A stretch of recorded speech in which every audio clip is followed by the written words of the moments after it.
les excuses qui sont présentées de Pascal Dabretot. C'est Emmanuel Dupuis qui nous a apporté son pouvoir. Et puis Samy qui nous avait alerté aussi. C'est Marielle qui a son pouvoir. Voilà. On va nommer, s'il le veut bien, Cyril comme secrétaire de séance.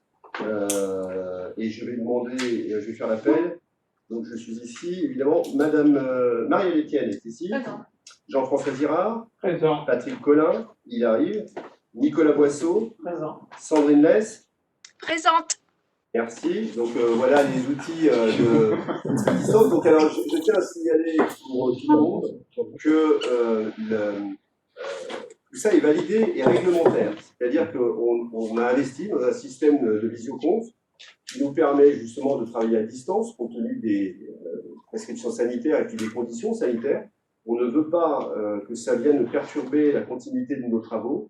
Et donc, on s'est adapté en imaginant que de toute façon, ça nous servirait bien, pour bien d'autres choses. Aussi pour pouvoir mettre en ligne à un moment donné les conseils municipaux. Permettre aussi plus de participation de nos citoyens à nos travaux, on peut interagir avec la visioconférence. Donc merci Sandrine. Sandrine a le droit de vote, il faut le savoir, hein, puisque je rebondis sur ce qu'on vient de dire tout de suite. Elle est à 800 km. Elle est à 800 km, mais elle serait même à Hawaï. À Hawaï, elle pourrait aussi voter. Oui. Voilà.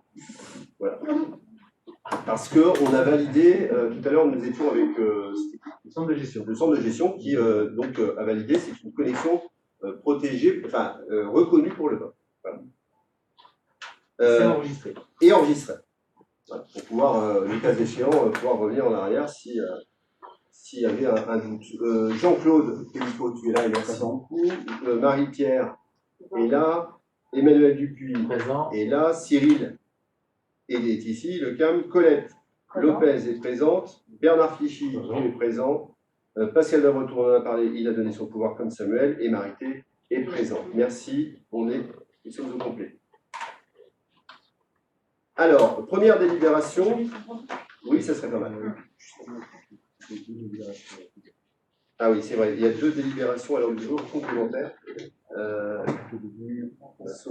Celle-ci, alors. Je ne sais pas où elle a mis ça.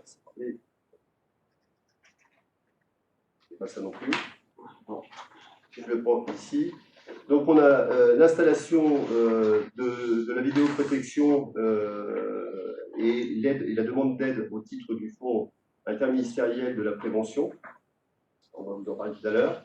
Et puis ajouter aussi la vente complémentaire d'un lot de matériel du centre nautique, puisque on a réussi à vendre notre matériel qui était en passant très usé, et on l'a très bien vendu. Voilà, on va vous en parler aussi. Donc, est-ce que quelqu'un s'oppose à ce qu'on délibère sur ces 2 sujets?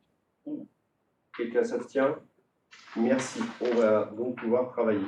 Je laisse Marielle revenir sur notre dernier conseil municipal. Donc, le compte rendu du conseil municipal du 8 décembre. Donc, il y avait l'élection du secrétaire de séance, donc Patrick Collin, qui a été désigné pour la séance. Il y avait l'approbation du procédurial de la séance qui a été lu donc par moi-même le 7 octobre. Donc, modification de l'ordre du jour. Ce jour-ci également, il y avait eu 2 délibérations qui avaient été rajoutées. Une délibération pour une décision modificative en vue de l'intégration d'études et une délibération pour la vente de matériel d'occasion. Donc, il y avait une délibération qui était relative à la nomination des membres du Conseil des sages. Donc, M. le maire avait rappelé à l'Assemblée que par décision du 24 avril 2014 a été créé un Conseil des sages auprès du Conseil municipal de la commune. Considérant le bilan du fonctionnement du Conseil des sages pendant les 6 années de la précédente mandature et considérant le projet municipal exprimant la volonté de développer la démocratie participative au cours de la mandature 2020-2026, le Conseil municipal a donc décidé d'approuver la constitution du Conseil des sages. La deuxième délibération relative à la décision modificative numéro 10 du budget de la commune. Donc, le conseil municipal a décidé d'approuver la décision modificative comme décrite donc, dans le tableau joint, 40 133 € en dépenses et en recettes. Troisième délibération, port de plaisance et des professionnels. Le conseil municipal a décidé donc, de fixer les tarifs du port de la Faute-sur-Mer, comme précisé dans le tableau en annexe, Et ces tarifs sont applicables à partir du 1er juillet 2021 et jusqu'à nouvelle délibération. Quatrième délibération, le versement d'une subvention à la nouvelle association Presqu'île Rider pour l'année 2020. Donc, le conseil municipal avait décidé de fixer le montant de la subvention 2020 à 500 € pour la création de cette nouvelle association. La cinquième était le vote d'une subvention exceptionnelle pour le collège des Colibert pour l'apprentissage de la natation aux élèves de 6e. Le conseil municipal a décidé d'attribuer une subvention exceptionnelle d'un montant de 42 € donc, au collège des Colibert pour le but de bénéficier les élèves de 6e à des séances d'apprentissage de la natation à la piscine de la Tranche-sur-Mer. Sixième délibération, c'est un avenant numéro 4 à la convention opérationnelle de maîtrise foncière entre l'EPF de la Vendée et la commune de la Faute-sur-Mer. Le conseil municipal a décidé donc d'approuver l'avenant numéro 4 à la convention opérationnelle de maîtrise foncière entre l'EPF et la commune et d'autoriser monsieur le maire à signer tous les documents relatifs à cet avenant. La délibération numéro 7, c'était la vente d'un lot de matériel dans le centre nautique. Donc, monsieur le maire a rappelé que le centre nautique municipal a dû recentrer ses activités sur le Charavois depuis 2019, que les activités dites de remplacement qui étaient utilisées par le centre de vacances et de loisirs n'ont plus usage aujourd'hui, qu'il a été proposé de vendre ce matériel en lot. Le conseil municipal a décidé donc de vendre ce lot de matériel pour la somme de 5 000 € et d'autoriser monsieur le maire à signer tous les documents et les écritures comptables liées à cette délibération. La 8e délibération est relative à la délibération portant adhésion au service de médecine préventive du centre de gestion de la fonction publique territoriale de la Vendée. Le conseil municipal a décidé de solliciter l'adhésion de la commune au service de médecine préventive proposé par le centre de gestion, d'autoriser monsieur le maire à conclure la convention correspondante d'adhésion au service de médecine préventive, selon une annexe qui est présentée dans la délibération, et de prévoir les crédits correspondant au budget de la collectivité. La 9e délibération était relative à la régularisation de la rétrocession de l'emplacement réservé, donc 22, au profit de la commune. Monsieur le maire a informé l'Assemblée municipale que suite à des travaux anciens de réfection et d'élargissement de l'avenue Eugène Guillet, il est nécessaire de régulariser l'emprise concernée par l'élargissement de la voie. Donc, le conseil municipal a décidé d'approuver l'accord conclu en son temps avec M. Rago et consorts concernant la rétrocession de l'emprise nécessaire au profit de la commune à l'élargissement de la voie et d'autoriser le maire ou son représentant à signer l'acte notarié à intervenir, sachant que les frais d'acte notarié seront pris en charge par la commune.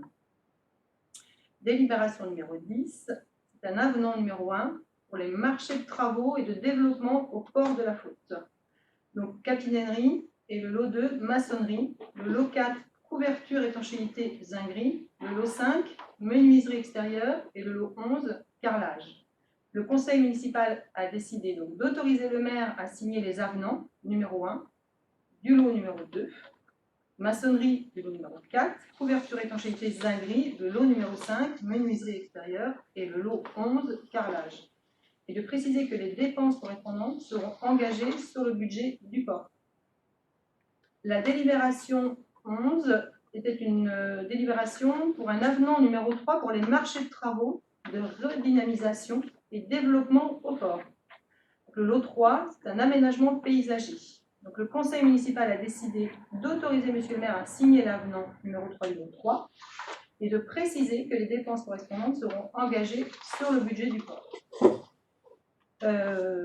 Ensuite, la délibération numéro 12 donc, était l'attribution du marché de maîtrise d'œuvre pour la rénovation du pavillon des Dunes. Monsieur le maire a fait lecture des résultats de l'analyse des offres en vue de l'attribution du marché pour la rénovation du pavillon. Donc, le conseil municipal a décidé d'attribuer le marché de maîtrise d'œuvre à la SARL d'architecture Fabien Sury, 5 rue Pasteur, à l'Aiguillon-sur-Mer, pour un montant de 47 879 € hors taxe. Et donc d'autoriser également monsieur le maire à signer tous les documents relatifs à l'exécution de la présente délibération. Et la dernière délibération était relative à une convention d'un groupement de commandes pour la réalisation d'une étude de faisabilité pour la création d'une commune nouvelle.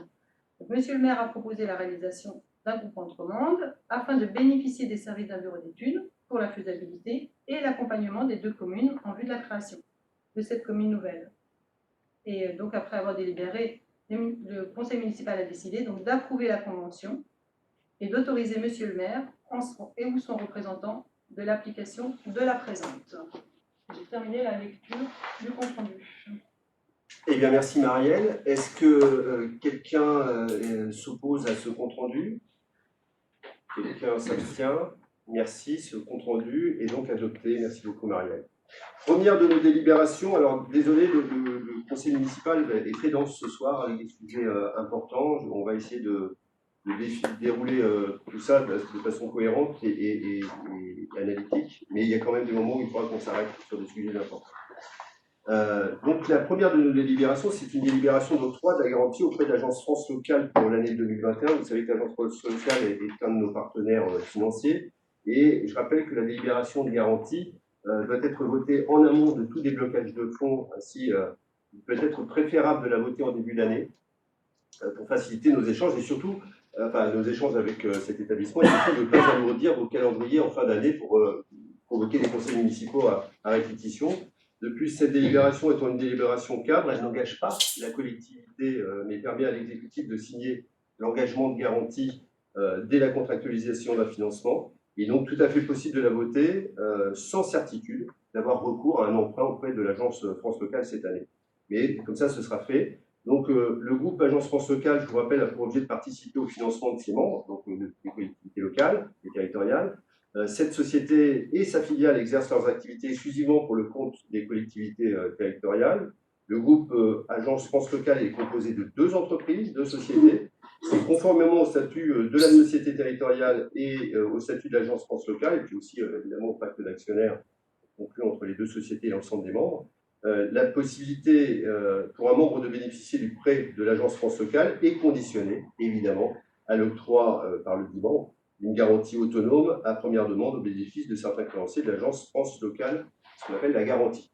Pour être plus clair, pour ceux qui ont déjà fait des emprunts, pour ça, ce sera une hypothèque ou une garantie en hypothèque. Là, on ne parle pas d'hypothèque pour les collectivités locales, on parle de prise de garantie. Et donc, la commune de La Faute-sur-Mer a délibéré pour adhérer au groupe Agence France Locale le 29 novembre 2019, pour ceux qui étaient là, ils doivent s'en rappeler. L'objet de la présente délibération est de, conformément aux dispositions que j'ai précitées, de garantir les engagements de l'Agence France Locale dans les conditions et limites décrites ci-après, qui sont les conditions suivantes. Le montant maximal, et c'est ce sur quoi je vais vous demander de vous positionner, le montant maximal de la garantie pouvant être consenti pour l'année 2021 doit être égal au montant maximal des emprunts que la commune de La Faute-sur-Mer est autorisée à souscrire pendant l'année 2021, donc on ne dépassera pas ce montant-là. La durée maximale de la garantie, donc je vous ai parlé du montant, mais maintenant la durée maximale de la garantie correspond à la durée plus longue des emprunts détenus par la commune de La Faute-sur-Mer pendant l'année 21 auprès de l'agence, augmentée de 45 jours, c'est exactement ce qu'on trouve dans les plans de financement classiques. La garantie peut être appelée à chaque bénéficiaire, par chaque bénéficiaire par un représentant habilité ou de plusieurs bénéficiaires ou pour la société territoriale. Et si la garantie était appelée, la commune de La Faute-sur-Mer s'engage évidemment à s'acquitter des sommes dont le paiement lui est demandé. Le nombre de garanties octroyées par le maire au titre de l'année 21 sera égal au nombre de prêts souscrits auprès de l'Agence France Locale, dans la limite des sommes inscrites au budget primitif de référence qu'on aura voté et qu'on votera très bientôt. Je vous demande donc de m'autoriser pendant l'année 2021 à signer le ou les engagements de garantie pris par la commune de La Faute-sur-Mer et de m'autoriser à prendre toutes les mesures et à signer tous les actes nécessaires à l'exécution de la présente délibération. Vous comprenez que ça ne nous engage pas, mais c'est réglementaire, administratif, et comme ça ce sera fait, on évitera de faire, si jamais on en avait besoin, des conseils municipaux à l'arrache, à la dernière minute, simplement pour une délibération, comme ça nous est déjà arrivé. Est-ce que quelqu'un a des questions? Est-ce que quelqu'un est contre? Est-ce que quelqu'un s'abstient? Eh bien, merci. Cette délibération est donc acceptée et votée et acceptée. Deuxième délibération, eh bien, on va parler de l'autorisation spéciale de dépenses avant l'adoption du budget primitif. Je viens de vous dire que, vraisemblablement, c'est pas vraisemblablement d'ailleurs, c'est du 15 février au 15 mars, ceux qui travaillent avec moi aux finances vont devoir travailler sur le budget primitif et bien le boucle. Mais en attendant, on a déjà des dépenses inscrites qui doivent être inscrites en 21.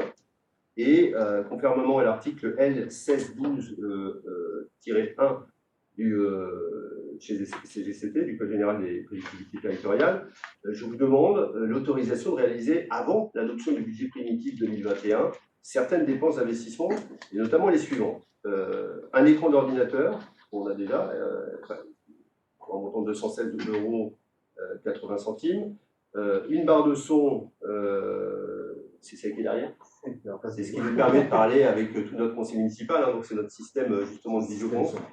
Système son, pour un montant de 1126,80 €. Les dépenses pour le groupe électrogène d'un montant de 665 €. Le cinémomètre, notre participation, vous vous rappelez, on a voté tous ensemble pour co-financer le cinémomètre, donc pour un montant de 2340 €. Et puis l'apport en capital à l'agence France locale, dont on vient de parler, pour un montant de 4300 €, le tout faisant un montant TTC de 8648 €. Donc, considérant les dépenses qui n'excèdent pas le quart des crédits ouverts à la section d'investissement du budget de l'exercice 2020, non compris les crédits affectés au remboursement de la dette, je vous demande de m'autoriser à engager, liquider et mandater les dépenses d'investissement figurant dans le tableau que je viens de vous citer et de me permettre d'engager ou ouvrir les crédits correspondants lors de l'adoption qu'on fera du budget 2021. Est-ce qu'il y a des questions?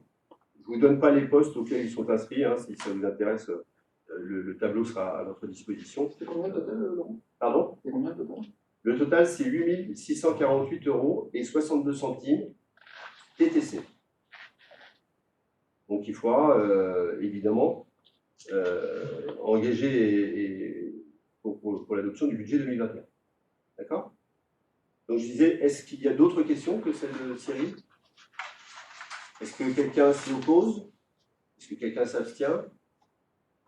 Merci. Donc, deuxième délibération acceptée. Troisième délibération, on va parler de la vente d'un véhicule d'occasion.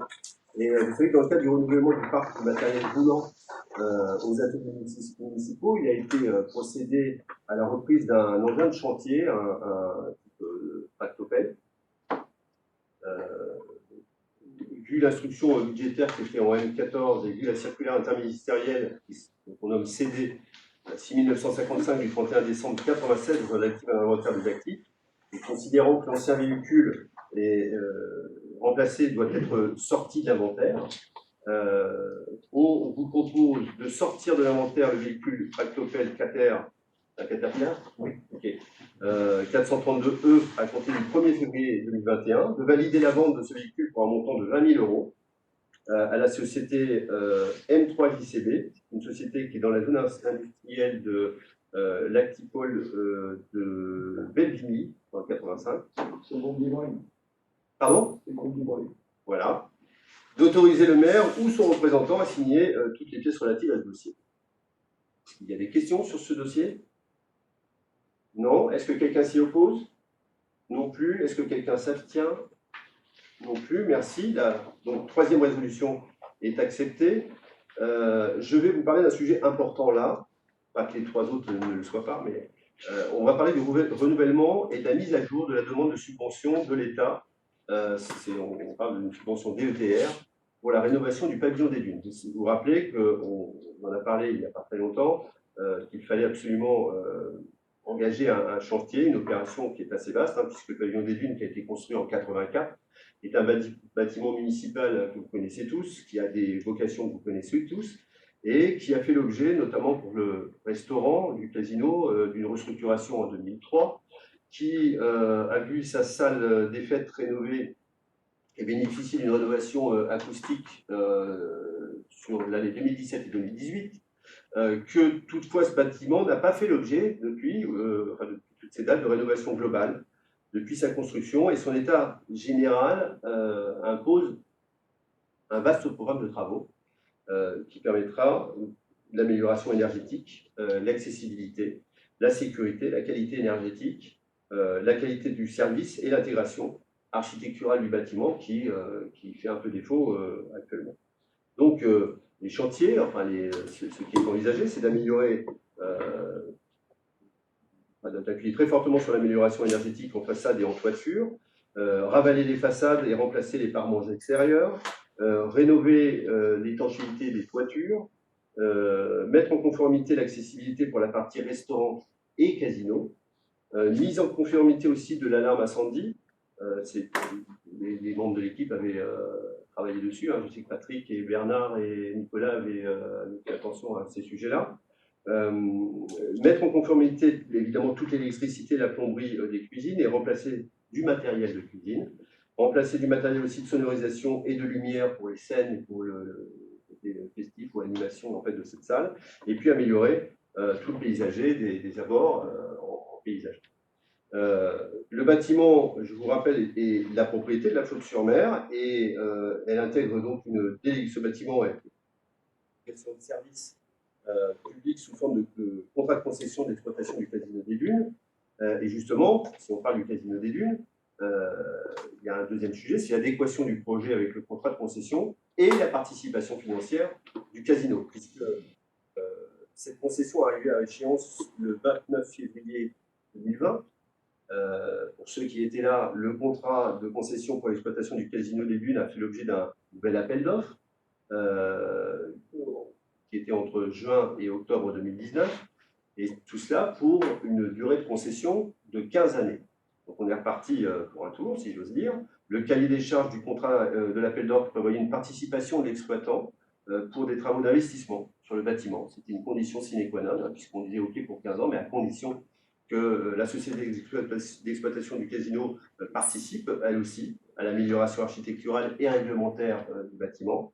Et donc, l'entreprise Toraja a été lauréate de la consultation. Son offre prévoit une participation à hauteur de 450 000 €, ce qui n'est pas rien, pour des travaux d'investissement qui feront l'objet d'un amortissement sur la durée du contrat de concession, sur les 15 ans. Aussi, le projet présenté prévoit dans son plan de financement la participation du Casino des Dunes permettant d'élargir le programme des travaux sans impacter les autres financeurs.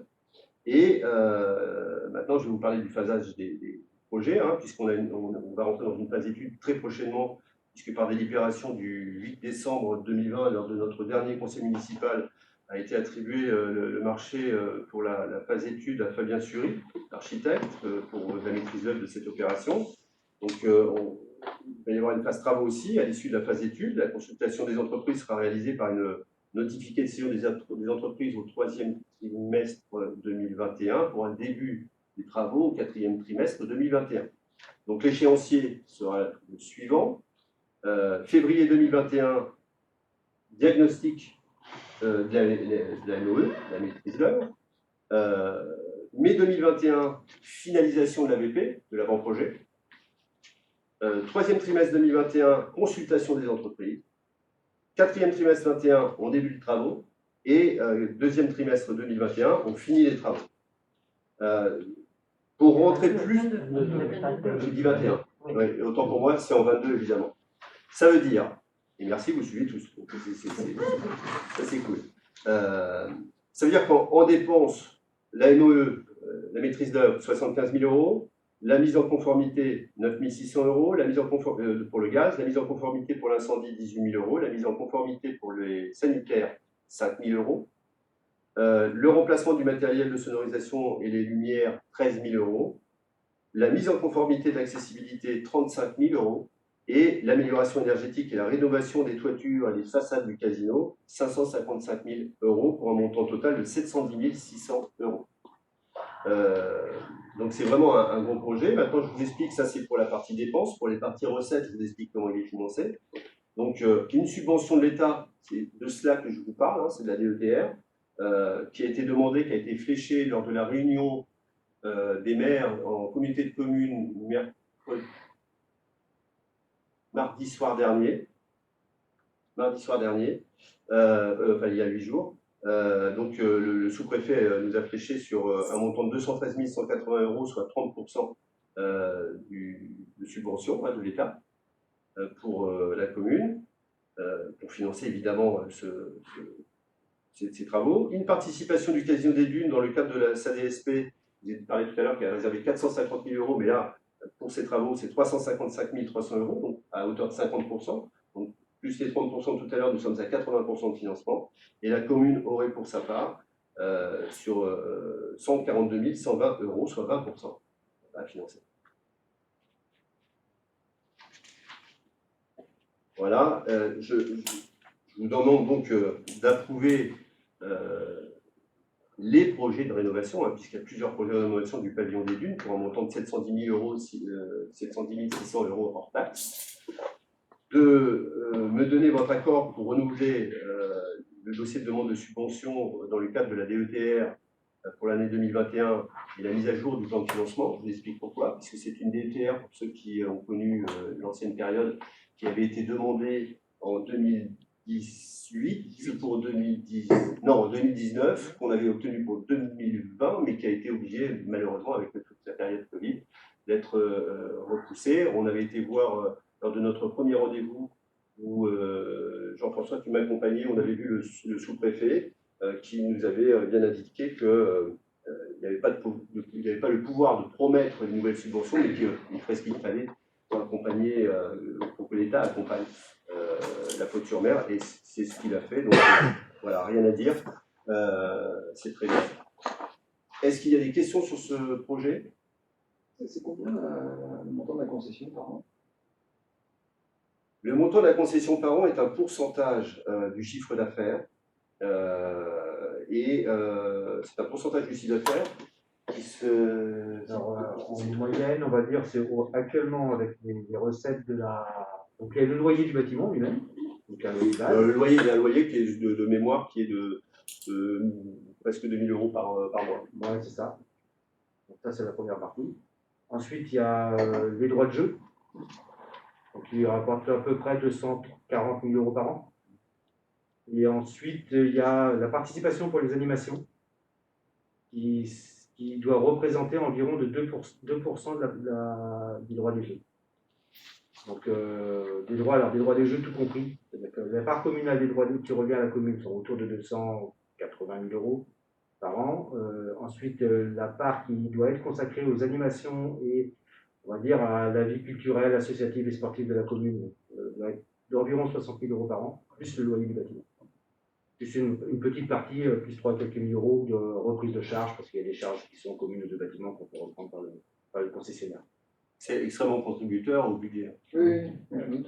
Plus l'obligation à l'investissement qui a été proposée sur cette concession. Compte tenu du fait que c'est un revenu récurrent extrêmement contributeur, il me paraît évident qu'il faut mettre la main à la pâte pour le structurer, parce que tout pendant que ce casino marchera et fonctionnera bien, voire mieux et beaucoup mieux, moins on aura à se poser de questions sur les équilibres financiers. Donc soutenir le casino, c'est une importance capitale. Voilà. Est-ce qu'il y a d'autres questions? Est-ce que quelqu'un s'y oppose? Non? Est-ce que quelqu'un s'abstient? Non plus. Merci pour la faute. Prochaine délibération, c'est Patrick qui va nous l'exposer. On parle non pas de surveillance, de vidéoprotection. C'est juste un préambule, Patrick. L'année dernière, l'année passée, pendant la saison passée, on a vécu un été difficile, certains élus et moi. La nuit, à partir entre 2h30 et 6h du matin, parce que c'était un peu la foire partout, puisque la Faute-sur-Mer souffre un peu de son succès. Tout le monde vient à la Faute-sur-Mer, je dis bien tout le monde. Et cet été, on n'avait jusqu'à présent jamais envisagé une population un peu plus agitée, qui nous a posé quelques soucis. Donc le sujet n'est pas de fliquer les gens, c'est pas du tout notre intention, et vraiment, ce n'est pas notre intention. Ce qu'on veut par contre, c'est pouvoir faire en sorte que quand il y a si jamais il y avait des bagarres à nouveau, et si jamais il y avait des blessés à nouveau, s'il y avait des exactions, des dégradations, on veut pouvoir savoir qui on couvre. S'exciter, les commerçants n'en pouvaient plus de leur terrasse un peu bousillée. On avait un peu peur aussi après de ce qui se passait dans la rue. Je ne veux pas qu'on en arrive à une petite station, on va rester une petite station. Et il y a certains sites qui doivent être protégés. Et on s'est dit, voilà, on ne va pas multiplier les gendarmes dans tous les coins, on va mettre un peu plus d'outils à leur disposition. et des points de vidéo. Donc vous allez entendre un nombre de caméras, mais dites-vous bien que par point, il y a plusieurs caméras. Donc ça ne veut pas dire qu'il va y avoir des tas de points de surveillance, je crois qu'il n'y en a que 5, que j'ai demandé, ou 6. 7 sites. 7 sites, voilà, 7 sites, mais qui, vous allez comprendre, qui sont extrêmement pensés et qui permettront justement, avec un maillage qui est fait avec Saint-Michel et dans la communauté de communes, d'avoir une vraie cohérence pour aider la gendarmerie qui a été vraiment dépassée l'année passée, et notre police municipale. Je t'en prie, Patrick. Voilà, donc ça c'est le premier paragraphe de aussi, il nous a paru opportun de mettre en œuvre un dispositif pour renforcer la prévention et la sécurité du centre-ville, le point d'activité de la commune. Je rajouterais peut-être aussi qu'on a eu quand même beaucoup de mal l'année dernière à faire à ce que les gens déclarent ou portent plainte auprès de la police. Donc ça, c'est un système aussi qui va aider dans ce sens-là. Donc la commune de La Faute-sur-Mer souhaite mettre en œuvre un système vidéoprotection avec la plantation de 7 sites. En réalité, c'est 5 sites plus l'entrée et la sortie du village. On a l'avantage d'avoir une seule sortie et une seule entrée, enfin 2. Donc on mettra une caméra qui sera en lecture de plaque à cet endroit-là, et puis 5 sites qui seront plus ou moins couverts, donc l'esplanade de la mer, l'avenue de la plage, le parc, le port et le port à sec. La réalisation de cet aménagement sera confiée à une entreprise spécialisée après consultation selon les règles de la commande publique pour un coût estimé aujourd'hui à 52 000 € hors taxe. Cette estimation pourrait éventuellement évoluer suivant les besoins en infrastructure, les mâts, les massifs et l'alimentation électrique. Donc le financement FIPD, qui veut dire Fonds interministériel de prévention de la délinquance, peut octroyer pour ces travaux en fonction de leur éligibilité dans le cadre de l'appel 2021 et mis en œuvre par la préfecture de Vendée. Dans ce cas, le dossier de demande de subvention prévoit un financement au titre du Fonds interministériel de prévention de la délinquance à hauteur de 50% maximum de la dépense. Si tout se passe bien, on pourra avoir la moitié de financé par ce fonds. Donc, par ailleurs, les diverses autorisations préfectorales sont nécessaires pour la réalisation de ce projet. Par exemple, on a déjà sollicité la gendarmerie qui est en train de nous faire un diagnostic de la délinquance sur la faute. Donc le conseil municipal décide, donc c'est pour ça qu'on vous demande de voter, d'autoriser monsieur le maire à mettre en œuvre un système de vidéoprotection sur la commune, d'autoriser monsieur le maire à déposer une demande de subvention FIPD, Fonds interministériel de prévention de la délinquance, pour le financement de ce projet, études et travaux, et d'autoriser monsieur le maire à signer tout document nécessaire à la bonne exécution de ce projet. Donc, la présente délibération est mise aux voix. Voilà. Est-ce qu'il y a des questions? Dispositif PC, pardon. Le dispositif PC central, il va se trouver où? La collecte des vidéos. Pas chez nous. C'est-à-dire que, soit bien clair, ce n'est pas un système que vous allez retrouver à Nice où vous allez avoir une salle où quelqu'un est derrière pour voir qui fait quoi, à quel moment, etc. On ne voulait pas ça. C'est vraiment un outil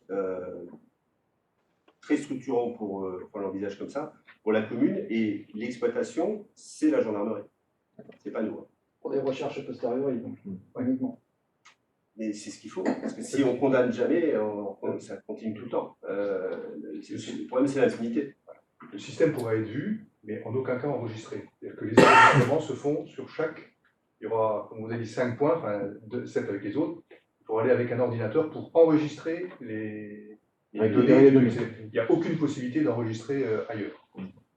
Ça, c'est quand même important. Les données ne peuvent être en plus enregistrées que sur réquisition. Il n'y a pas de. Donc on n'est pas dans la surveillance, hein, que ce soit bien clair. Non, réquisition de la gendarmerie. De la gendarmerie ou d'un officier de police judiciaire. C'est-à-dire qu'on n'est pas dans le cadre d'une surveillance ou d'un flicage. C'est s'il y a des soucis, on dira aux gens il y a des caméras qui protègent, mais on n'est pas du tout dans la surveillance et dans le flicage. Il y a quelques années, le recours à ces techniques alors même si ce n'est pas de la surveillance, je viens de le dire, à ces techniques globales de veille, on va dire, était l'objet de débats. Et peut-être certains d'entre nous se posaient des questions sur l'équilibre entre la recherche de sécurité et ce que d'autres pensent comme étant une atteinte aux libertés individuelles. C'était le débat qui prévalait il y a quelques années, on s'en souvient, il n'y a pas besoin d'être très ancien pour s'en souvenir. Visiblement, la sensibilité ou l'acceptabilité de ces recours aux yeux de la société a changé. Et elle a changé parce que la société en question, la nôtre, tu l'as dit, de la faute, est en face d'une montée de la petite délinquance, comme on dit.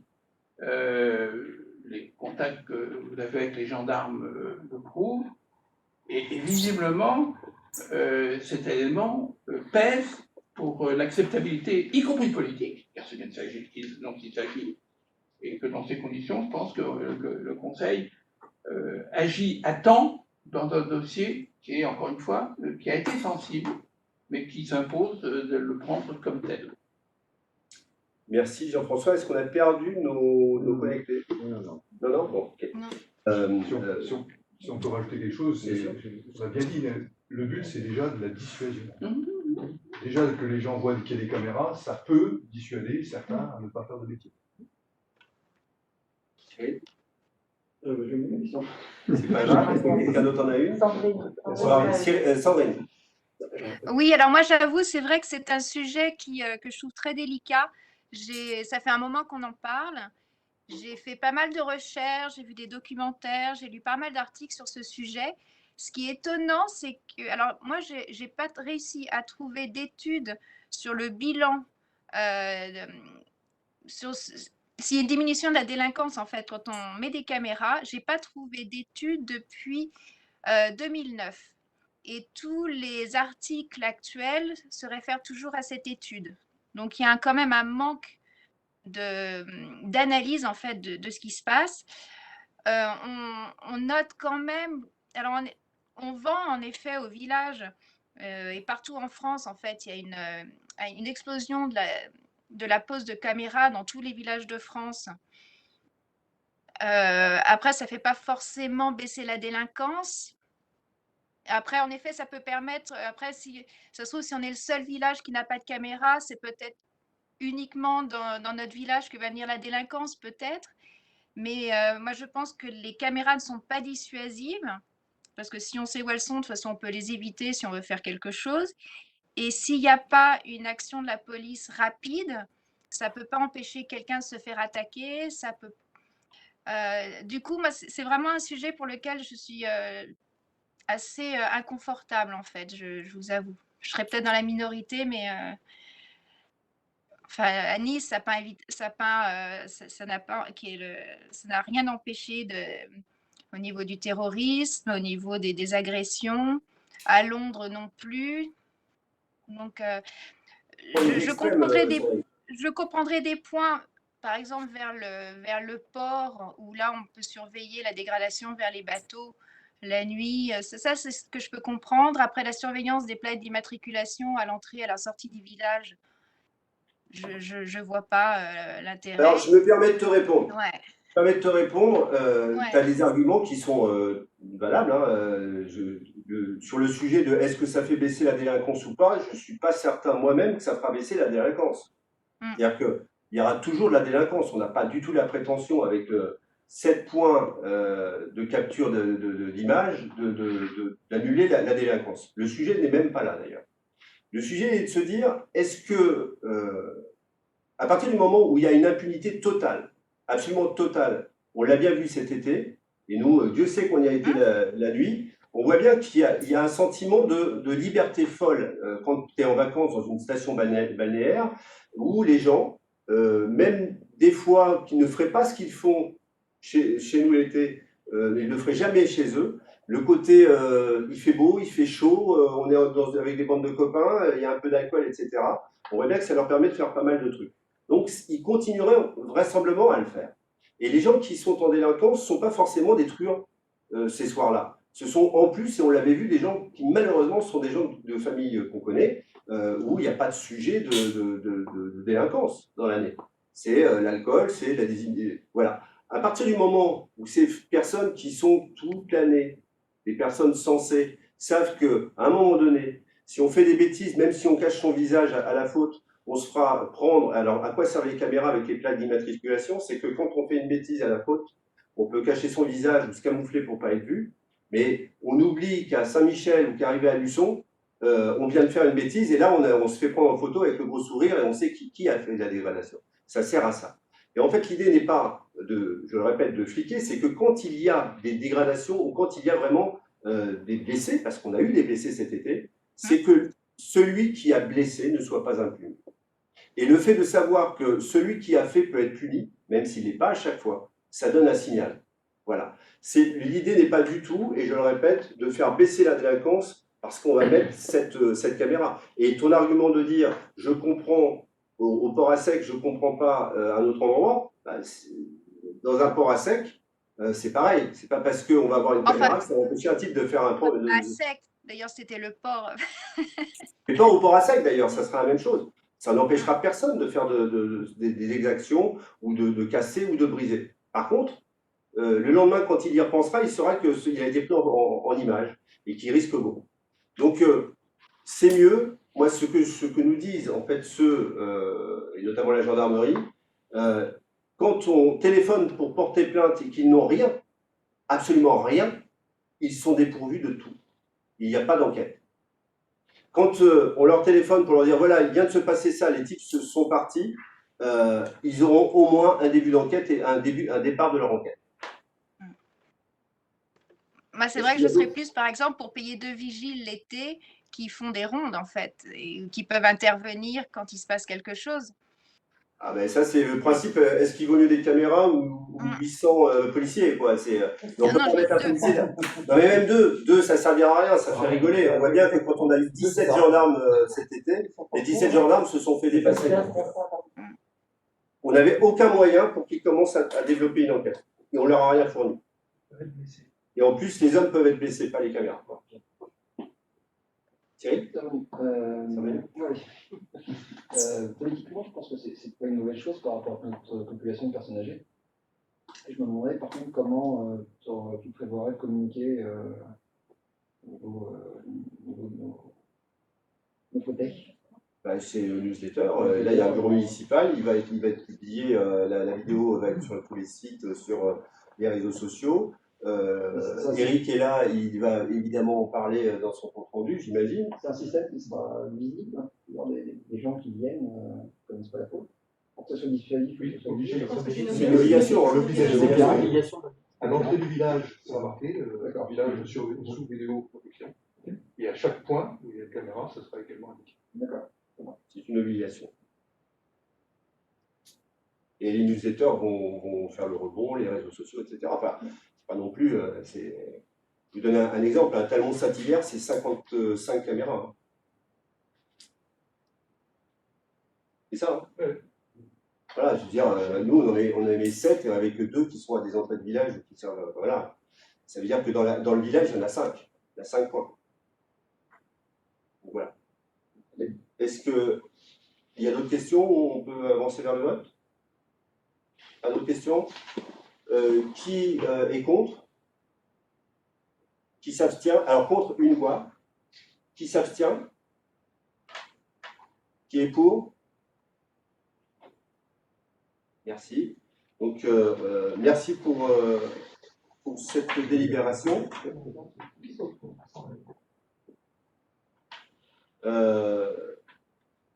Sixième délibération, c'est la vente complémentaire d'un lot de matériel au centre nautique. On en a parlé tout à l'heure. Donc, nos fameux 11 kayaks, 10 kayaks. Alors, donc, on a des types disco et puis on a 10 kayaks type piccolo. Et on a 8 vieux bics des années 72. On vend le tout au prix de 3 500 €. Et un lot de 3 kayaks type disco qui s'ajoute à ce prix pour un prix de 450 €, ce qui ferait qu'on pourrait se permettre de vendre notre lot de vieux matériel pour un montant de 3 950 €. C'est bien. Et donc, je vous demande de décider de vendre ce lot de matériel et de m'autoriser à signer tous les documents et établir les écritures comptables liées à cette délibération. Est-ce que quelqu'un a des questions? Est-ce que quelqu'un s'y oppose? Est-ce que quelqu'un s'abstient? Eh bien, merci. On vend nos vieux kayaks. Une délibération 7, c'est celle qui autorise la signature d'une convention de coopération tripartite entre la commune, la communauté de communes du Vendée littoral et GeoVendée pour la publication des données, de la data ouverte. Marianne, excuse-moi, je te laisse faire. Donc, Monsieur le maire informe le conseil municipal d'une coopération entre la commune, GeoVendée et la communauté de communes Sud-Vendée Littoral pour la publication des données ouvertes. Donc, considérant que la... Alors, je lis les articles peut-être, je vais lire les articles. Donc, Non. Considérant que la communauté de communes a adhéré à l'association GeoVendée, qui est un organisme extérieur qui administre une plateforme départementale en matière d'information géographique. Et considérant que l'ouverture des données publiques est une obligation pour les administrations qui consiste à mettre à disposition de façon libre et gratuite les données brutes produites ou reçues dans le cadre d'une mission de service public pour permettre leur réutilisation et la production, par exemple, de nouveaux services aux usagers. Considérant que la communauté de communes a adhéré au dispositif d'ouverture des données publiques proposé par GeoVendée en 2018 et qu'elle assure l'interface entre les communes et GeoVendée, donc les communes membres de la communauté de communes, et la dite association pour la mise en œuvre de cette accessibilité sur tout le territoire intercommunal.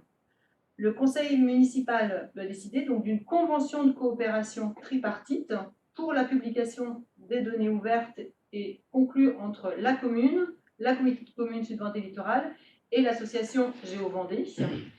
Cette convention a pour objet donc la définition des modalités techniques et administratives dans lesquelles GeoVendée met à disposition des autres parties de la plateforme, donc c'est la plateforme qu'on appelle Open Data Vendée, pour permettre la publication de leurs données ouvertes. La dite convention prend effet à la date de la signature par la dernière des parties pour une durée de 3 ans qui est renouvelable tacitement pour des périodes de 1 an, sans pouvoir toutefois excéder une durée globale de 5 années. La convention s'exécute sans aucune contrepartie financière, et la commune doit fournir des données fiables et assurer leur suivi et la mise à jour grâce à des outils fournis par GeoVendée. Cette dernière doit publier ces données sur le site Open Data Vendée et fournir des statistiques de fréquentation et de téléchargement. La commune intervient dans le cadre d'une assistance et d'un conseil ou pour le contrôle de la fiabilité des données enregistrées. La commune conserve l'entière propriété des données publiées et GeoVendée n'intervient qu'en qualité de diffuseur de ces données. Donc, Monsieur le maire est chargé de l'exécution de la présente délibération. Donc, la présente délibération est soumise au vote pour que vous puissiez vous prononcer sur cette convention tripartite. Alors, pour donner un exemple, ça peut être des données donc, de géoréférencement, par exemple, de tout ce qui est documents d'urbanisme, PLU. Ça peut être aussi pour un sujet que je connais, par exemple, tout ce qui va être les pistes cyclables, les sentiers pédestres, qui sont comme ça partagés donc, sur open source et que tout le monde peut se servir pour une utilité donc, publique. Voilà. Et ces données sont gratuites et ça, voilà, il y a de plus en plus de données que l'on peut partager. Donc, cette convention permet de partager sur l'ensemble du territoire communautaire, donc des 44 communes, grâce à GeoVendée, ces données de géoréférencement. Et l'engagement de fiabilité de la commune suppose que derrière, il y a des moyens humains mis en œuvre pour les assurer, ou on considère que, j'ai cru entendre qu'on avait un engagement de fiabilité de ce qu'on produisait, c'est-à-dire qu'on a un autocontrôle ici, comment ça s'organise? Je ne sais pas si c'est contrôlé directement par En fait, on est très très peu producteurs nous-mêmes de données, pour être clair. On en produit, j'en produis de temps en temps. Je fais de l'autocontrôle de mes données. En fait, j'ai produit pour l'instant une donnée brute qui est l'ensemble du plan communal de sauvegarde. Donc, ça veut dire que les points de rassemblement, par exemple, du plan, où se situe le poste de commandement central. Donc, cette donnée-là, elle a été préalable, une fois que je l'avais produite, elle a été visée par GeoVendée pour voir si les données étaient propres. Alors, une donnée propre, c'est une donnée sur laquelle qui est conforme au RGPD, voilà, tout ça, quoi. À l'inverse, je ne produis pas, par exemple, des données qui sont liées au réseau de voisinage, qui, elle, est une donnée sensible, et qui, du coup, ne pourrait pas être mise dans l'open data. Donc, ce n'est pas une donnée produite. C'est vrai qu'il y a une part d'autocontrôle, évidente. Peut-être que la technologie qui impose la production de données, parce que produire une donnée entre guillemets géographique, c'est aussi avoir des connaissances sur l'utilisation d'un outil qui fait à la fois une donnée technique, je ne sais pas, des chiffres, des noms, des choses comme ça, et en même temps un référencement géographique, donc c'est l'association des deux. Dans les collectivités, il y a très peu de personnes qui peuvent produire de la donnée, finalement, et c'est souvent des spécialistes et qui sont sur des grosses structures. Par exemple, la Comcom est productrice de données sur un service spécifique avec ce qu'on appelle les géomaticiens, donc des gens qui font de la production de données. Il y a très peu de communes qui produisent de la donnée. En fait, on consomme énormément de données. Les communes sont des consommateurs. Mais tu as raison, la question se pose sur Si vous devez produire, sur sa fiabilité. Ouais. Ah oui, ça pose la vraie question. Ouais. Mais Géovonté, quand même, contrôle, pour certaines données qui arrivent à des communes, contrôle en fait les données qui arrivent. Et c'est eux qui donnent aussi le protocole de la rentrée de cette donnée-là. Oui, on a des cahiers des charges. Ce qui m'interpellait, c'était on s'engageait sur la chaîne de la je disais où était notre source sur le sujet. C'est vrai que j'aurais dû penser. Est-ce qu'il y a d'autres questions? Est-ce que quelqu'un s'y oppose? Est-ce que quelqu'un s'abstient? Merci. Autre délibération importante, je laisse Marielle poursuivre sur la création d'un conseil municipal des enfants. Oui, donc, car on n'est pas citoyen, mais qu'on le devient, Monsieur le maire a souhaité mettre en œuvre des actions en faveur de l'apprentissage de la citoyenneté. Et pour cela, il a proposé de créer un conseil municipal des enfants. Donc, ce conseil municipal est un outil en faveur de l'exercice de la citoyenneté et de la participation des enfants et des jeunes dans le cadre d'une politique éducative, jeunesse, de démocratie participative pour une collectivité.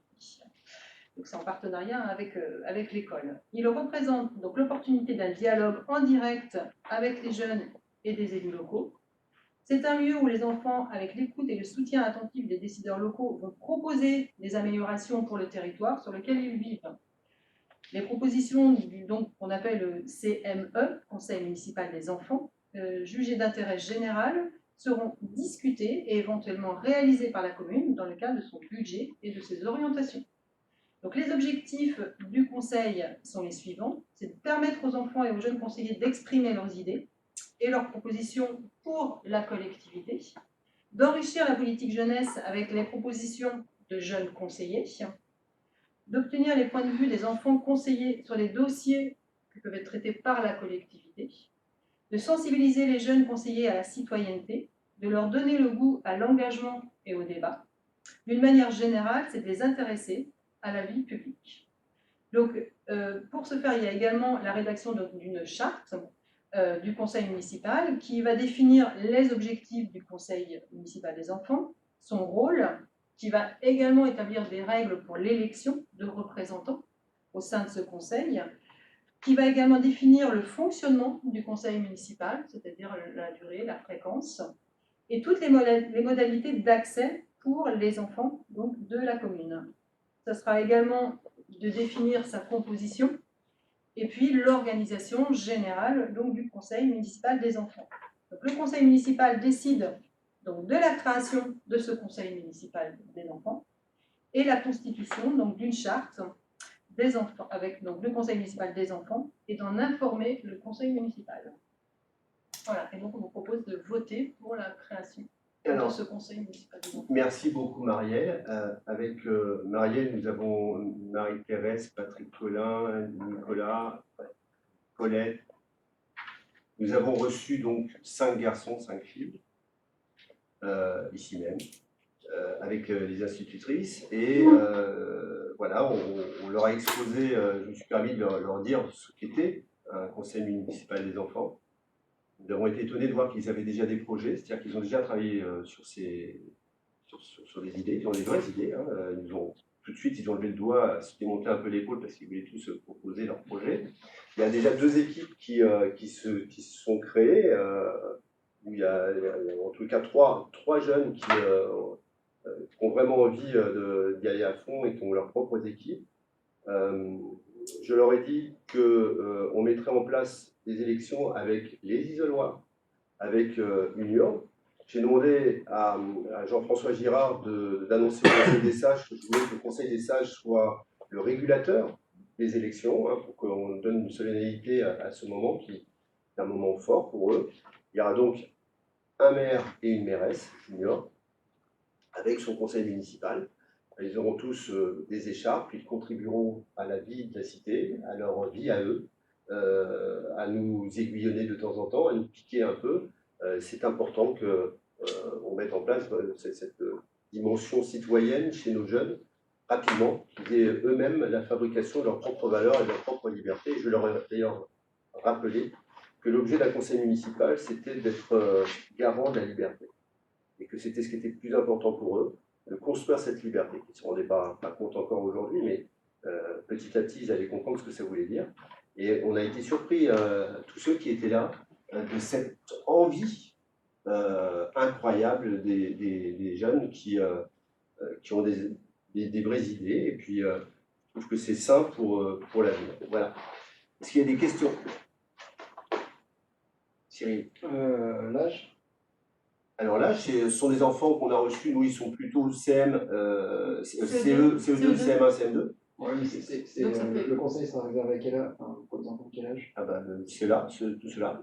Et donc, une élection d'1 an, hein, puisque 2 ans, on risque un peu de scléroser, ça va vite chez les jeunes. Hein, donc, c'est important de faire tourner et d'avoir des projets qui eux, puissent être annuels, pas pluriannuels. C'est pas...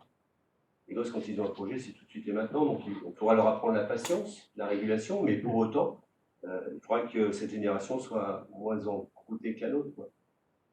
Autre question, c'est quelque chose que tu estimes qu'il y a des enfants de l'école de la foot ou des enfants d'autres? Parce qu'il y a des enfants qui sont par exemple à l'école de l'Aiguillon, sur la foot, et à l'école de la foot, il y a des enfants qui habitent pas Vous n'êtes pas sans savoir que, alors là, il y a la tranche aussi, il y en a qui sont bons, etc. Donc pour l'instant, le cadre a été fait pour les enfants des écoles. Moi, j'étais parti sur des enfants de la faute. Et là, je ne parle pas de ceux qui vont à la tranche ou ceux, on s'en fiche, ceux de la faute. La définition pourra se faire là en sachant que moi, je pense qu'un enfant qui est fauté, même s'il va être dans une école ou autre part, doit pouvoir lui aussi participer à la cité de la fête. La condition Covid ne facilite pas la réunion des enfants. Voilà. Donc c'est un premier contact qui a été fait là avec l'école. Oui, parce que c'est là où doit être le noyau dur. Voilà, de le construire. Certainement. Mais c'est vrai que cette volonté-là est... Emmanuel? Seront-ils présents au conseil municipal avec nous? Non. Maire ou mairesse, pas du tout? Jamais. Non. Ils seront peut-être invités pour des séances importantes. J'imagine par exemple que le jour où on fera la séance qui emboîtera un pas actif soutenu vers la commune nouvelle, je pense qu'il sera intéressant qu'ils soient là, par exemple. Quand il faudra qu'ils soutiennent leur projet devant le conseil municipal en nous disant nous on a besoin de 432 € pour faire ceci ou cela, il faudra qu'ils viennent défendre leur bout de gras. Donc dans ce cadre-là. Par contre, attention, on ne confond pas les choses. Le conseil municipal, c'est solennel. Notre réunion ce soir, c'est la représentation de la démocratie et on nous a donné, les gens nous ont donné des voix pour porter un projet et ça se négocie pas. On ne s'amuse pas. Est-ce qu'il y a d'autres questions? Merci pour la question, madame. Pas d'autres questions? Quelqu'un est-il contre ce projet? Ça me rassure. Quelqu'un s'abstient-il? Eh bien, merci pour les enfants. Merci beaucoup. Autre délibération, la 9e, pour l'amélioration du parking de la Porte des Dunes. Alors, vous savez que la commune de La Flotte-sur-Mer a aménagé en 2018 un parking Porte des Dunes afin d'accueillir des véhicules légers. Et depuis cette date, il a été constaté plusieurs éléments. D'abord, le manque de stationnement sur les lieux d'attractivité, notamment des plages, du port et du golfe, qui, en raison d'une occupation importante par des véhicules de grand gabarit, les camionnettes, les camping-cars, mobilisent plusieurs emplacements. On a vu aussi le risque de pollution lié au vidange sauvage des eaux usées des véhicules de loisirs. Et puis, il y a un autre sujet qui nous préoccupe, c'est le potentiel de ce parking et sa faible fréquentation. Si après plusieurs échanges en bureau municipal entre nous et les discussions au sein de l'équipe municipale, il a été décidé de rechercher une solution qui permettrait de réglementer les stationnements autour du golfe, de la presqu'île, du port et des plages, de renforcer la qualité de l'offre de stationnement et de l'accueil des touristes itinérants, et de mettre en œuvre cette offre de stationnement dans l'objectif de garantir la sécurité de la circulation et de l'environnement. Ainsi, pour le moment et à ce stade, je propose au conseil municipal de créer un groupe de travail qui permettra de répondre aux objectifs que je viens de préciter. C'est-à-dire qu'il faut prendre en compte tous ces éléments et garder le côté environnemental, ne pas choquer et que ce soit acceptable, les solutions qu'on pourrait apporter à la destination de cet espace qui n'est pas utilisé, qu'on n'en fasse pas d'un seul coup quelque chose qui peut être évident dans la manière de gérer par exemple les camping-cars, mais qui puisse être impactant au niveau visuel. Donc je voudrais, avant de prendre une décision définitive, que le conseil municipal crée un atelier dédié à ce sujet afin de très vite passer à la vitesse supérieure et de se mettre en mode solution pour cet espace qui, sincèrement, a une vraie valeur, mais n'est pas du tout utilisé. On parle du parking qui est tout en longueur, il est juste bitumé sur. Oui, il y a juste une toute petite bande, oui, et qu'on avait voulu rester complètement naturel pour éviter de l'imperméabiliser, parce que ça c'est insupportable. Et voilà, et il n'y a jamais eu personne sur ce parking, donc il y a des idées qui viennent tout de suite qui pourraient enrichir la commune, mais il faut que ce soit acceptable et que le conseil municipal porte ça d'une seule voix et d'une seule ligne. Voilà. Et donc plutôt que d'imposer un sujet dès maintenant, je voudrais qu'on le travaille vite, par contre. Hein, qu'on ne passe pas 8 ans à se dire ce qu'on va faire. C'est-à-dire qu'il y a un vrai atelier, enfin comme on les a tous, hein, il y en a dans toutes les commissions. Et là, ça peut être porté à la fois par le tourisme, par l'environnement, ça peut être transversal aussi avec la sécurité, avec les travaux. Enfin voilà, faut que les conseillers ou les adjoints ou les conseillers délégués qui sont à la manœuvre, d'ailleurs tout le monde est à la manœuvre, sur ces sujets transverses, s'y mettent rapidement. Est-ce qu'il y a d'autres questions ? Est-ce qu'il y a quelqu'un qui s'oppose à cet atelier ? Je parle de procuration, oui. Ah oui, il y en a un qui s'oppose, oui, effectivement. Il s'abstient ou il s'oppose ? S'oppose. Parce que c'est un atelier, hein, c'est pas. C'est qu'un atelier, donc. Ouais, il ne s'oppose pas à un atelier. Il ne s'oppose pas à un atelier. Voilà. C'est pas encore la création. C'est pas encore la création. C'est pas la création. Il s'opposera si on. Je pense. Voilà. Voilà. Ok, ça marche. Donc on est unanime sur ce sujet-là. Merci beaucoup. 10e délibération. Ah oui, c'est important. Je vous demande que vous m'autorisiez sur une réserve foncière dans le cadre de la convention qu'on avait passée avec l'établissement public foncier de la Vendée. Et je vous rappelle qu'en novembre 2014, on a, avec l'ancienne équipe, confié à l'établissement public foncier de la Vendée une mission d'acquisition foncière sur le domaine des Amourettes, qui est entre la route de la Pointe d'Arcet et l'avenue de la Plage. Non, le boulevard de la Forêt et la Pointe d'Arcet. L'intervention de l'EPF de la Vendée est parue à l'époque opportune aux fins de produire du foncier pour la réalisation des projets d'habitat et de tourisme de la commune. Conformément au périmètre de la convention qu'on a avec l'EPF, on a fait l'acquisition d'une parcelle, enfin de plusieurs parcelles, la 109, la 770, la 847 et la 867, qui sont situées route de la Pointe d'Arcet et dénommées Parc des Amourettes, pour la somme de, à l'époque, 2 073 000 euros hors taxes, qui nous permettait d'avoir une emprise foncière suffisamment conséquente pour imaginer de l'urbanisme dessus. Ce périmètre s'ajoute à ce périmètre, il s'ajoute, pour ceux qui se rappellent, 2 petites parcelles qui sont attenantes que la commune a acquises pour la somme de 63 000 et 67 000 euros hors taxes. Et en 2017, le nouveau plan de prévention des risques naturels qui nous a été imposé par l'État a modifié le zonage de ce secteur avec une perte sensible de la constructibilité, puisqu'on a perdu grosso modo 30% de la surface constructible sur cette zone-là. Cette même année, l'établissement public foncier a diffusé auprès des entreprises spécialisées un appel à projet pour l'aménagement de ce site. Pour être plus clair, est parti dans tous les sens de l'EPF, des teasers, pour aller chercher des opérateurs, des acteurs qui feraient à l'époque de la résidence service et qui pourraient se positionner sur cet espace. Cet appel à projet visait donc la réalisation d'un programme mixte qui comportait, si possible, une résidence service senior, une résidence tourisme type appart-hôtel, et ainsi que des logements locatifs sociaux. C'était enfin, les trois pistes qui devaient sortir de ces recherches. Mais après 4 années de recherche par l'EPF, un porteur de projet a présenté un dossier de résidence-service de tourisme pour une démarche environnementale et paysagère très forte, très marquée. C'est-à-dire que c'est la première fois qu'on avait quelqu'un qui ne nous disait pas « ouais, je vous souhaite machin, etc. » Ce projet prévoit ainsi la réhabilitation des bâtiments existants en 9 logements. Je vous montrerai tout à l'heure. Est-ce que tu partages en même temps avec les gens? Je peux tenter ça.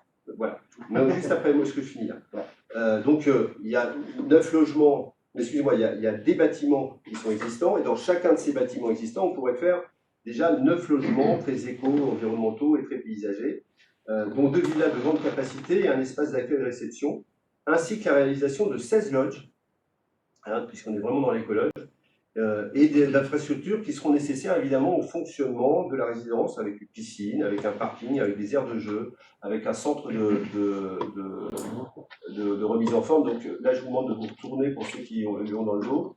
Voilà, vous voyez, Eric, si tu veux, tu l'as dans le dos. On essaie de le partager aussi avec Sandrine. Voilà. Vous voyez, on réhabilite l'existant et caché dans les bois, dans la forêt, vous voyez des petits points, des petites emprises, à chaque fois avec un petit jacuzzi, une petite pièce d'eau, une petite tente, une petite terrasse où il y a à chaque fois 4 à 8 nuitées possibles. Donc pour un total de 72 nuitées, enfin je pense qu'on va arriver à 78, j'ai eu l'intervenant hier. On arrivera entre 78 et 80 nuitées possibles, puisqu'on n'a absolument pas aujourd'hui de possibilité d'accueillir des touristes. Hein. On n'est pas structuré pour ça. On n'a que Christophe Moquet avec son hôtel qui nous permet d'accueillir certains touristes, mais il est le seul. Et enfin, on va pouvoir avoir une vraie offre touristique à la Faute-sur-Mer. Et d'ailleurs, je ne vous cache pas qu'on sera vraiment à ce point-là les seuls du Sud-Vendée maintenant, puisqu'il n'y a pas d'autres projets dans le Sud-Vendée, c'est ahurissant, hein, de nuitées organisées.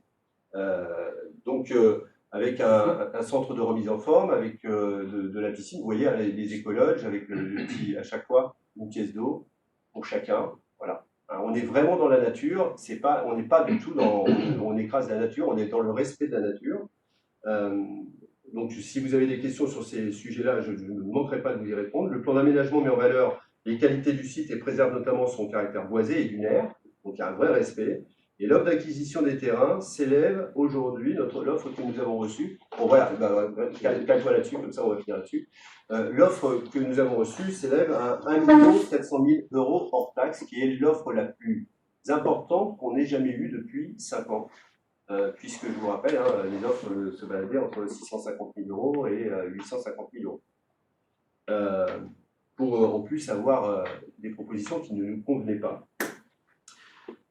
Alors, cette formule d'hébergement qui est inexistante actuellement pour le public entreprise et groupe, hein, puisque c'est quelqu'un qui s'est vraiment axé, qui a déjà un établissement sur la Barre de Mont, qui est le pendant. C'est-à-dire que vous allez chez lui, vous dites, mais c'est la faute sur l'endroit, et je comprends pourquoi il a été attiré. C'est une ancienne, par exemple, les mêmes bâtiments, assez longs, c'est exactement la même chose. Nous y avons été avec Nicolas Mariel. Jean-François Dantou n'y était pas. Nicolas et Marielle, on y a été cet été, on a visité, et donc il a fait un truc super. Hein, c'est dans la même config, c'est-à-dire des bois, la mer au bout des bois, et de l'autre côté le village, donc exactement la même configuration. Et il reçoit en M12 sur 12 mois. Il reçoit des COMEX, des comités d'entreprise, des comités directeurs, des séminaires, etc. Où on est dans un espace génial, vraiment sympa, où on est cocooné, on peut se remettre en forme, et en même temps on peut développer son séminaire. Et en même temps, il ouvre à une clientèle très variée, hein, puisque j'ai eu l'occasion de parler avec monsieur le préfet, qui me dit qu'il était fan de l'établissement de la Barre de Mont, du Sherwood de la Barre de Mont, et donc il est locataire, il y va lui avec son épouse. Voilà, donc on peut y aller. Nous, on a trouvé ça vraiment, vraiment sympa, très sympa. La formule d'hébergement, je vous le disais, est inexistante. On va s'axer vraiment sur des séminaires, mais aussi des réceptions de gens qui vont pouvoir arriver d'un peu partout. Il pourrait permettre la création de 7 emplois permanents et 7 emplois saisonniers. Donc on a 14 emplois dans la saison haute, avec un service de conciergerie en plus. Et il a l'intention d'ouvrir sur cette emprise un centre de remise en forme dont il sera propriétaire des murs, mais qui laissera en exploitation à des professionnels. Il s'appuie sur les offres touristiques de la commune et de la communauté de communes du Sud-Vendée, de Sud-Vendée littoral, mais aussi du Sud-Vendée tout court, pour ses prestations de séjour, puisqu'il veut interagir avec les sports de glisse. On rappelle que on va vers l'olympisme avec notre skatepark qui va falloir recevoir nos équipes nationales pour l'entraînement. En tout cas, on va faire ce qu'il faut pour. Il y a la randonnée, tout ce qui est randonnée sur notre territoire, la nature, l'ornithologie. Il veut bâtir aussi autour du patrimoine bâti, du vignoble, du golf, puisque on ne peut pas aujourd'hui au golf développer les stages parce qu'on ne peut pas héberger les gens. Donc tout ce qui va être séminaire, c'est compliqué parce qu'on ne sait pas où les mettre. Donc là, on aura un vrai sujet. Il y a la gastronomie, il y a le cyclotourisme, puisque je vous rappelle que Marielle vous le confirme, on est à plus de 70 ou 75 000, 62 000. Je suis Marseillais. 62 000 en 2020, mais 2020. Bon, on a eu Covid. Mais 62 000 personnes qui passent sur la boucle quand même. Et je vous parle de la boucle de la presqu'île. On parle, c'est un compteur. 62 000 personnes qui pourraient, au lieu de passer, s'arrêter, dormir. Je vous rappelle que le cyclo-touriste, c'est quelqu'un qui a envie de bien dormir la nuit. Ce n'est pas que celui qui jette sa quechua pour, après avoir fait 60 ou 65 km. Il y en a qui les font, les 65 ou les 110 km par jour, mais qui le soir ont envie d'avoir un bon lit et d'avoir un moment sympathique. Donc voilà, on pourra les accueillir.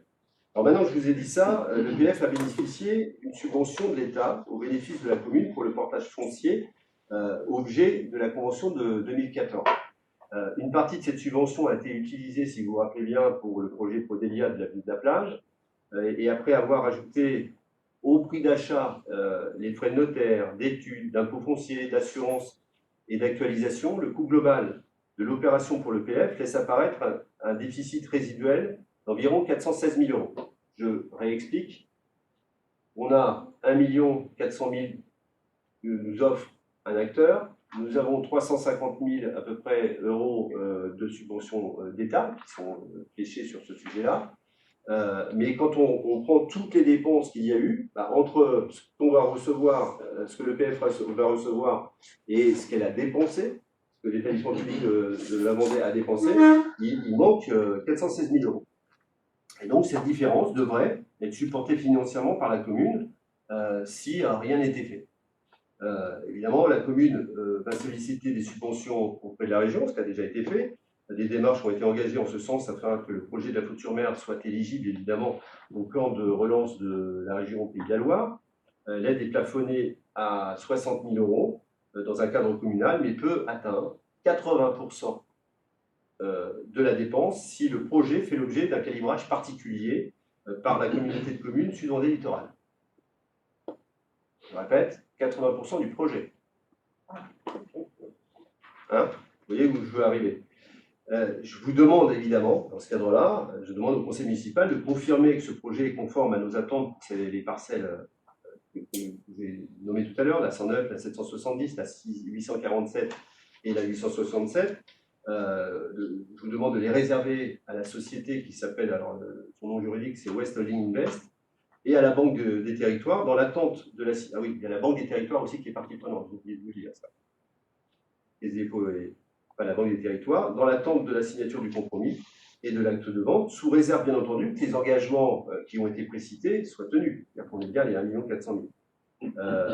Et de décider de me permettre, dans un premier temps, de réserver ces bâtis catastrés au bénéfice de cette société, West Holding, pour un montant d'1 400 000 euros hors taxe, de m'autoriser à solliciter la région Pays de la Loire et la communauté de communes Sud-Vendée littoral afin de bénéficier de l'aide prévue dans le cadre du fonds Pays de la Loire Relance Investissement Intercommunal, c'est le nom, c'est une subvention, de m'autoriser à solliciter toute aide financière auprès de tout organisme permettant d'obtenir une aide financière pour l'élaboration de ce projet, et de m'autoriser évidemment à signer tous les documents nécessaires à l'exécution de la présente délibération. Est-ce qu'il y a des questions? Il n'y a pas de questions. Alors moi, je vais juste parler. Parce que ça fait, et les copains le savent, ça doit faire 5 ans que je suis sur ce dossier. Et qu'on rame. Et que le fait d'avoir quelqu'un de sérieux, qui respecte l'environnement, qui fasse quelque chose de qualité, avec de la remise en forme, avec des nuitées qui peuvent être offertes comme ça, les 72 à 80 nuitées, pour 1 400 000, qui est presque 2 fois ce qu'on avait. Voilà, c'était inespéré. C'était inespéré. Et je suis content que ces projets plaisent, que la région ait dit que pour sa part, elle allait accompagner. Évidemment, la communauté de communes va aller avoir. Vous savez ce que mon mandat dans la communauté de communes, pour pouvoir faire en sorte qu'on soit fléché. Et je suis vraiment content qu'il y ait eu un acteur vendéen qui aime vraiment, cette parcelle, il est tombé amoureux de cette parcelle, qui vienne exercer ce qu'il sait très bien faire déjà à la Barre de Mont, puisqu'il a vraiment un background qui est plus qu'intéressant. C'est un passionné, c'est une équipe de passionnés, et s'il n'y a pas de questions, je vous demande, est-ce que quelqu'un est contre? Est-ce que vous vous abstenez? Sandrine, je ne te vois plus. Sandrine est là ou pas? Ah, C'est là, Sandrine? oui, je suis là. Est-ce que je t'ai pas vu? Est-ce que j'ai demandé est-ce que quelqu'un est contre? Est-ce que quelqu'un s'abstient? Non? Donc merci, c'est une grande nouvelle pour la Côte-sur-Mer et pour le Sud-Vendée en général et pour le tourisme du Sud-Vendée en général, parce que enfin, on va pouvoir avoir un pit stop de qualité pour ceux qui viennent à la faute qu'on n'a jamais eu à ce niveau. Merci beaucoup pour la Faute-sur-Mer. 11e résolution, il y en a 14 hein, pour ceux qui... Voilà. C'est l'autorisation d'occupation du domaine public sur le parc pour une activité commerciale. Alors, la commune de La Faute a créé, vous savez, un parc de loisirs familiaux à la sortie du pont du Lay. Et afin de relier le parc avec la ville et les commerces, notamment les bars-restaurants aux abords du site, un aménagement spécifique a été réalisé sur l'accroche urbaine du parc. Vous le voyez, c'est cette esplanade et puis aussi cette voie qui est d'une autre couleur. Cette accroche propose un plateau piétonnier entre les terrasses existantes des établissements et l'entrée du parc, et la zone favorise et sécurise les circulations douces, tout en laissant la place aux voitures, puisque les voitures peuvent passer à 30 km/h, mais ce plateau se caractérise aussi par un traitement du sol, rappelez-vous, qui a été traité par un revêtement clair, type enrobé beige. L'accès au parc se poursuit par une esplanade piétonne, quand on continue, qui offre une belle vue sur l'ensemble des parcs, du parc et des espaces de jeu qui sont tout autour. Et cet espace, à l'abri de la circulation automobile, devient, et vous avez dû le voir, moi j'ai été étonné encore lundi et mardi, il pleut et il y a du monde partout, un véritable lieu de rencontre en entrée de commune, et grâce au prolongement des terrasses des restaurants et à l'accueil des marchands en période estivale, ça devient the place to be. En tout cas pour les jeunes, et les vraiment moins jeunes qui viennent voir les très jeunes qui sont là. C'est-à-dire que les grands-parents, les personnes âgées viennent au spectacle, voir les jeunes. Cette esplanade piétonne se prolongera jusqu'à l'actuelle passerelle piétonne, reliant la Faute-sur-Mer à l'Aiguillon-sur-Mer. Il y a de nombreux usagers qui sont venus et qui nous ont sollicité pour bénéficier de ce site, veulent bénéficier sur ce site d'un service professionnels de débit de boissons et de petite restauration. Voilà. Ce que disent les gens, ils disent bah, c'est sympa, mais si on veut prendre, quand on regarde les gamins, ou si on veut manger quelque chose, il n'y a rien. Pour répondre à ce besoin, la collectivité souhaite proposer une autorisation d'occupation temporaire du domaine public pour qu'un professionnel en capacité d'offrir ce type de service puisse s'y installer. De plus, afin de maîtriser l'aspect esthétique du local et son mode d'occupation, nous souhaitons y associer la location d'un local technique, comme c'est le cas sur les plages. Et ce local sera habillé d'un bardage bois, assurant une parfaite intégration dans le paysager pour qu'on ait une homogénéité, on retrouve le bois qu'on a un peu mis partout.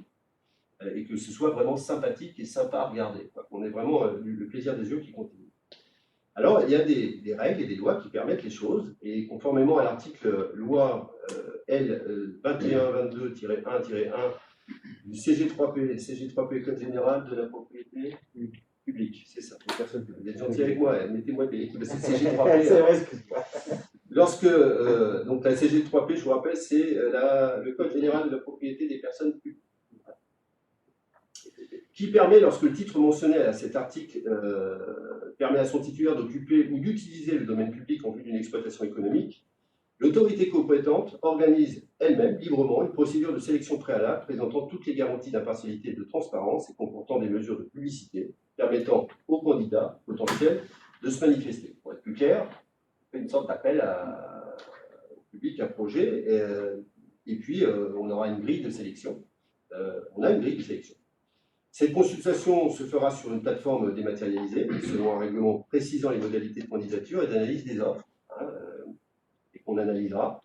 La convention d'occupation prévoit une redevance d'occupation calculée sur les modalités suivantes. Je vous propose d'être dans l'équité de ce qu'on fait sur les plages, donc 3 500 € par an pour la mise à disposition du local, et 2% du chiffre d'affaires pour la mise à disposition du domaine public. On tape dans le chiffre d'affaires, pas dans le résultat. Ce qui oblige à une certaine gestion, je vois des sourires, mais ça, voilà, c'est-à-dire quand on tape dans le chiffre d'affaires, ça oblige à avoir des gens sérieux qui font gaffe à la gestion. Si on tape dans le résultat, on peut ne rien avoir. Voilà. Donc c'est un peu de business quand même, et il faut qu'on protège les intérêts de la commune, mais voilà, ça, on aura bien, j'en suis sûr. Je vous demande, vu l'arrêté préfectoral de 2018, que je ne vais pas vous citer, parce qu'il est très long, qui approuve la convention de transfert de gestion entre l'État et la commune de la Côte-sur-Mer, d'une dépendance du domaine public maritime, qui est notre espace, c'est 9,5 hectares pour l'aménagement d'un parc, je vous demande de m'autoriser à réaliser une consultation pour l'attribution d'une concession d'occupation temporaire du domaine public sur le parc selon les modalités que je viens de vous indiquer, d'approuver l'acquisition du local commercial associé à cette autorisation d'occupation, on va nous-mêmes fournir, de fixer le prix de cette occupation du domaine public selon les modalités. Donc, je vous rappelle qu'il y a un loyer annuel de 3 500 € et comptable dans le chiffre d'affaires à 2%, et de m'autoriser à signer évidemment tous les documents qui me permettront et vous permettront d'avoir cet équipement nouveau. Est-ce qu'il y a des questions? Une question, deux questions, trois questions. Le temporaire, est-ce que c'est... Que veut dire le temporaire? Ça sera installé toute l'année? Oui. Dans le cahier des charges, c'est ce qu'on va mettre. C'est-à-dire que ce qu'on veut pas... Pourquoi l'idée que je vous propose, c'est de fournir déjà le local. Ça évite d'avoir le routard qui vient avec son son truck pour faire de... Et le jour où il n'a pas envie de venir, il ne vient pas. Donc toi, tu te retrouves avec une offre qui n'est pas délivrée. Ça, je ne le souhaite pas. On voulait avoir vraiment quelque chose. Avec Nicolas, on avait parlé de ce sujet-là au niveau commerce. Alors, on s'était dit, il faut faire attention à ne pas se retrouver planté par quelqu'un qui va dire j'ai pas pu venir. Voilà. Donc, il fallait avoir la certitude de ça. Deuxième chose, on voit bien que la population, elle est là tout le temps. C'est-à-dire qu'en plein hiver, alors qu'il y a de l'école, etc., il y a du monde. Et il n'y a pas que les jeunes. Donc, on se dit, forcément, il faut que le service soit là, aussi à minima, pas toute l'année, peut-être pas en janvier, là ça m'a étonné qu'il y ait du monde en janvier, mais en tous les cas, les week-ends, il faut que ce soit là, toute l'année. On veut essayer. On sait très bien que si on arrive à faire ça, on va permettre de la population en plus grand nombre, et que tous ne voudront pas manger là-bas ou prendre un thé là-bas. Ça nous permettrait de pouvoir dire à nos commerçants, s'il y en a un, deux ou trois qui sont ouverts à côté de ça, d'un seul coup, on devient une centralité commerciale. Il faut juste qu'à un moment donné, on sorte de ce caractère extrêmement saisonnier à la Faute-sur-Mer. Mais ça, c'est l'ascension libre. Et voilà ma réponse pour te dire, dans la grille, on veut absolument que les critères de positionnement sur les ailes de saison, mais aussi sur les week-ends d'hiver, soient respectés. Il y aura un nombre de jours d'ouverture, il y a d'ouverture définie. Alors, nombre de jours d'ouverture définie, je pense qu'on va parler en saison, et puis après on va parler en week-end. Et puis si le gars il fait son beurre même en dehors des week-ends, il n'aura pas intérêt à ne pas ouvrir. Oui, mais on ne peut pas non plus. Voilà. Mais effectivement, l'idée c'est d'avoir vraiment un service long, en M12. Quoi. On installe, on ne monte pas et on ne demande pas. C'est dans l'esprit de ce qu'il y a à la tranche, sur la place de la tranche. Oui. Le kiosque. C'est exactement ça. Comme ça, les plaques. et comme ce qu'on a sur les plages. Ouais. Cyril, tu avais une question? Non, c'était moi, mais c'est la même que Jean-Claude. C'est la même. C'est la même que Jean-Claude, c'est bon. Sandrine avait une question. Juste, pourquoi il a été fait le choix de faire 2% du chiffre d'affaires plutôt que de faire un loyer mensuel ou une évolution de loyer mensuel? Parce que ça permet d'avoir une sécurité, c'est d'avoir un acteur impliqué. C'est-à-dire que faire payer un loyer mensuel à un gars qui a de l'argent et qui va nous stocker, enfin, qui va faire du stock d'emprise en disant bah, moi je me réserve ça, je paye tous les ans un loyer, et je me dis que quand j'aurai envie d'aller travailler, je vais travailler, on se retrouve dans une situation où on a bien effectivement une rentrée pour la commune, mais on n'a pas le service rendu. Et donc je ne tenais pas à ça. Ah, d'accord, ok. Alors qu'avec un chiffre d'affaires, toucher au chiffre d'affaires, c'est quelque part s'assurer d'avoir quelqu'un de responsable. Mais ça peut pas le pousser à faire du black pour payer moins? Ça peut pousser, de toute façon, le black, alors là, De quoi voilà, il n'y a pas besoin de ça pour qu'il fasse du black. Ouais, non, mais là, ouais. Non, mais on aura, je l'espère, des gens honnêtes. Enfin, je veux dire, on peut toujours tricher, mais à un moment donné, si on voit nous, physiquement, toute la journée des gens qui arrivent et qu'à la fin de l'année, le gars nous dit cette année, j'ai fait 2 euros. On n'y croira pas. Alors, Ce qui est bien contrôlé, c'est de toute façon, tu auras quelqu'un qui sera resté dans notre entreprise. Forcément, il n'y a que ça dans le kiosque. Ouais, donc, une petite SARL, donc voilà. Sûrement ton entreprise. Hein, quoi. Donc, déjà, il déclare beaucoup moins. Pas sûr, hein. Au niveau de la sécurité. Le montant que ça peut prendre, vite atteindre le cap.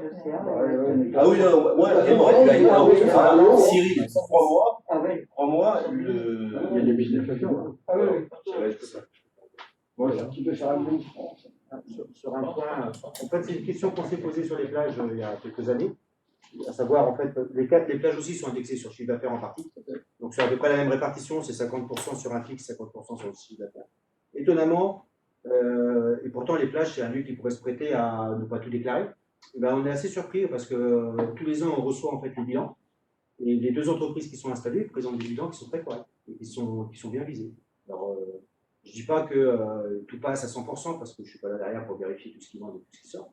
Mais moi, j'étais agréablement surpris. Moi aussi. Voilà. C'est-à-dire que je ne vois pas tout sûrement, mais je pense que je suis agréablement surpris puisque quand on l'a fait cette année, alors qu'on a vu les deux bilans arriver, je trouve qu'ils étaient assez représentatifs de l'activité qu'ils avaient. Et en plus, ils n'ont pas d'intérêt à se parler, etc. Et on voyait bien que c'était équilibré. Non. Alors, bon, on est tombé aussi sur des gens bien, hein, ça arrive. Hein, donc, non, je ne suis pas inquiet là-dessus. Voilà.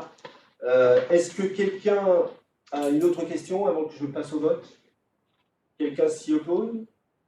Quelqu'un s'abstient? Merci. Donc on aura enfin, les gens vont être contents de quoi on pourra faire un appel à candidature. Voilà. La création pour le 12, c'est la création d'un service de police municipale commun entre les communes de l'Aiguillon-sur-Mer et c'est le colonel. Oui, il revient sur la sécurité. Donc, dans le cadre de la mutualisation entre les deux communes, et compte tenu des aspects un peu géographiques et puis des mouvements de population, on a réfléchi et on pense que avoir 2 policiers sur les 2 communes, c'est mieux que d'avoir chacun son policier sur chaque commune. Voilà. Et donc, le but, il est là. Donc, les pouvoirs de police des maires de toutes les prérogatives de police municipale présentaient un intérêt à être partagés dans le cadre d'une meilleure gestion et organisation des services de police municipale des 2 communes. Aussi, les communes de l'Aiguillon-sur-Mer et de la Faute-sur-Mer ont décidé de s'associer pour doter une police municipale commune qui sera compétente sur chacune d'entre elles. Ce service rayonnera sur les 2 communes de façon équilibrée afin de s'adapter aux enjeux de sécurité qui fluctuent sur la saison, les événements et l'activité maritime. Le local d'accueil et de centralisation du service sera basé dans la gendarmerie saisonnière, donc au bout de la place de la mairie, au bout de la place du marché, là. Donc 5 avenues de l'Océan, les équipements existants seront mis en commun. Une convention précisera les modalités de fonctionnement de ce service commun et notamment Une commission mixte de sécurité sera chargée du suivi des activités du service commun de police municipale. Les agents de police municipale du service commun demeurent statutairement employés par leur commune d'origine et les conditions de statut d'emploi qui sont les leurs. Que les dépenses de fonctionnement et d'investissement seront supportées par à répartition équitable entre les deux communes, 50% chacune, et que la convention de mise en commun des agents de police municipale prendra effet le 1er mars 2021 pour une durée d'1 an et renouvelable 2 fois par tacite reconduction. Le comité centre technique de gestion des communes de la Vendée a été saisi par courrier du 26 janvier en vue d'un avis de la prochaine convocation. Un arrêté individuel sera notifié à chaque agent concerné. Donc, le conseil municipal, si vous votez pour, décide par ce vote la création d'un service commun de police municipale entre les communes de La Faute-sur-Mer et de l'Aiguillon, d'autoriser monsieur le maire à signer la convention de mise en commun des services de la police municipale et d'autoriser monsieur le maire à signer tous les documents nécessaires à l'exécution de la présente délibération. Est-ce qu'il y a des questions? Merci. Il y a des questions? Bon, alors moi, juste pour vous dire que c'est quand même un pas important, parce que quand on met nos polices, on les fait travailler ensemble et qu'en plus on conventionne pour avoir une police multimunicipale, voilà, c'est un pas de plus vers la commune nouvelle et qui est, voilà, c'est pas simplement que symbolique. Est-ce qu'il y a des questions? Non, juste, est-ce que les policiers municipaux ont été consultés, ont émis des observations? Alors ça va même plus loin que ça. Ils étaient demandeurs. Alors nous étions demandeurs, mais ils étaient demandeurs, donc c'était la bonne surprise. Ils ont rédigé un début de convention et nous l'ont proposé pour que justement ils ont dessiné un peu des signes au mouton, quoi, hein. Donc le mouton à 5 pattes, ils l'ont fait eux-mêmes. Il y a eu un peu de correction en fait. Non, c'est une bonne partie Une grosse partie de la délibération, enfin du contenu des annexes de la délibération viennent d'eux. On a Adrien Rossignol qui d'abord a une bonne plume et qui connaît bien le droit et la loi et qui est très curieux de tout ça. Donc on a la chance d'avoir Adrien. C'est quelqu'un qui, je le répète, qui remplit sa mission et qui fait bien son boulot et qui va souvent au-delà de ce qu'on lui demande. Et puis, donc, les envies étaient là, et on en a, il y a un policier c'est l'Aiguillon qui en parlera, mais qui va peut-être pas rester. Et c'est en ligne déjà, alors c'est bon, alors je peux dire, je voulais bien dire, le policier de l'Aiguillon est attaché maintenant au service de la préfecture, donc on est en recrutement d'un nouveau policier. Voilà. Donc c'est plutôt bien parce que lui il va arriver justement, il n'aura pas à se poser des questions métaphysiques sur. Ce qui est rassurant, c'est qu'il y a une envie. Ah, une super envie. Ben, ce qu'il faut savoir, c'est que quand ils sont seuls, ils sont en risque. Hein. À deux, c'est quand même mieux pour beaucoup de choses. Donc, et moi, ça me rassure. On a vu le comportement cet été, je reviens encore en boucle un peu là-dessus, de certains jeunes face à des gendarmes. Là, je parle de gendarmes. Je dis, un policier municipal tout seul. Pour ça, un 2 digits de plus, c'est de la rigolade. Hein, le pauvre gars, il se fait taper dessus. Donc, ils travailleront en binôme dans un même véhicule. Donc, alors, on va répartir, ils seront en binôme sur par exemple. Juillet, août, ils seront en binôme. Ils seront en binôme. D'accord. Ils seront en binôme l'été, et puis avec des missions dédiées, très, très focusées. D'accord. Sachant que l'Aiguillon prend un saisonnier. En plus. Ah oui, il y a ça aussi. Il y en a en plus. Ce qu'il faut noter, c'est un détail, c'est un aspect seulement, c'est l'affaire du cinémomètre. Ils sont tous les deux, ils se sont rapprochés, contribué à ce qu'on a voté par ailleurs, à l'usage partagé d'un appareil cinémomètre entre les deux communes. Ça les a rapprochés, ça nous a même à tous permis de mesurer l'utilité, l'intérêt et l'utilité de ce travail. Il y a une notion de sécurité. Il y a une notion de sécurité, j'en pense pas. C'est-à-dire que quand tu contrôles avec le cinémomètre, là tu augmentes ton exposition parce que forcément tu ne fais pas plaisir. Et un gars tout seul avec un cinémomètre, ça ne sert à rien, il faut qu'il soit deux. C'est-à-dire que si tu tombes sur un gars qui roule trop vite, à jeun, il n'y a pas de souci, mais le type qui se fait avoir et qui est un peu éméché, ça peut très vite dégénérer, donc autant qu'il soit deux. Donc ce qu'il faut, c'est qu'à partir du moment où nous, politiquement, on engage des visions, on augmente la sécurité avec des outils nouveaux, on fait attention à ce que les gens ne roulent pas comme des dingues dans des rues où c'est à 30 et qui ne se baladent pas à 90. Il faut aussi qu'on mette nos policiers en sécurité, et pour ça, il était important que... Il y a bien d'autres raisons. Hein. Par exemple, on a des marchés, et c'est génial, on a des marchés qui ne sont pas les mêmes jours. Donc, les jours de marché, on aura 2 policiers, des fois, c'est important. Voilà. Est-ce que quelqu'un est contre? Est-ce que quelqu'un s'abstient? Non, merci. Merci aussi pour... avant-dernier point, c'est le recrutement du personnel saisonnier. Vous savez que comme tous les ans, à cette époque, il y a la commune procède au recrutement du personnel saisonnier pour la saison estivale, telle que la liste que je vais vous indiquer. On a pour l'instant inscrit, hein, c'est pour les postes saisonniers 2021, les services techniques, le sport, le port et les plages. Donc, 2 animateurs techniciens pour le pilotage des animations estivales, pour une durée de 2 mois, à 35 heures par semaine, du 1er juillet au 31 août, pour, selon l'indice brut, 356. Jean-François Girard, tu me rappelles combien c'est le montant de l'indice 356? 1555,76 €, merci Jean-François. Et après, virgule combien? Virgule 76, comme tu viens de me le dire. Voilà, c'est le SMIC, hein, pour être plus clair. Non, c'est pas le SMIC.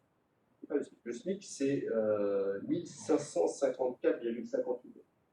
C'est vrai parce qu'il y a 2 indices et j'ai 3 points différents, donc je suis obligé de prendre l'indice qui est juste au-dessus.